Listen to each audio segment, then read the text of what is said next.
तुमचं नाव काय? माझं नाव वैशाली रमेश कारंडे. मी कोल्हापूरवरून बोलते. तुम्ही BDS बंधन मोरिंगा प्लस कधीपासून घेताय? ते घ्यायच्या आधी तुमचे काय काय त्रास होते आणि ते घेतल्यानंतर तुम्हाला काय काय फरक पडला? मी बंधन मोरिंगा प्लस गेले 1-1.5 महिन्यापासून घेते. ते घ्यायच्या आधी मला खूप काही डिसऑर्डर होते. जसं की मला रात्रीची झोपही लागत नव्हती. त्यानंतर माझे केस खूप गळत होते. माझं मणक्याचा पण त्रास होता. मला मणके खूप दुखायचे, कंबर वगैरे, गुडघे पण माझे खूप दुखायचे. मला वर्कआउट पण करता येत नव्हता. आणि त्यानंतर माझा डोक्याचा पण त्रास होता, कारण झोप न लागल्यामुळे डोकं खूप दुखायचं. आणि जेव्हापासून मी BDS बंधन मोरिंगा प्लस चालू केली तेव्हापासून मला हे सगळं कमी झाले.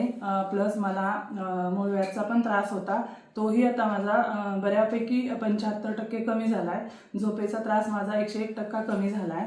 आणि मणके किंवा कंबर, हाडं दुखणे, गुडघे दुखणे हाही त्रास माझा 100% कमी झालाय. आणि हे सर्व झालं आहे माझं या बंधन प्लस मोरिंगा BDS बंधन प्लसमुळे मला हे सगळं माझं क्लिअर झालेलं आहे आणि ह्याचा रिझल्ट खूप छान आहे. सो सर्वांनी मोरिंगा बंधन प्लस घेतली पाहिजे असं मी सांगू इच्छिते, कारण आपल्याला आपल्या शरीरामध्ये काय कमी जास्त असतं हे आपल्याला माहीत नसतं.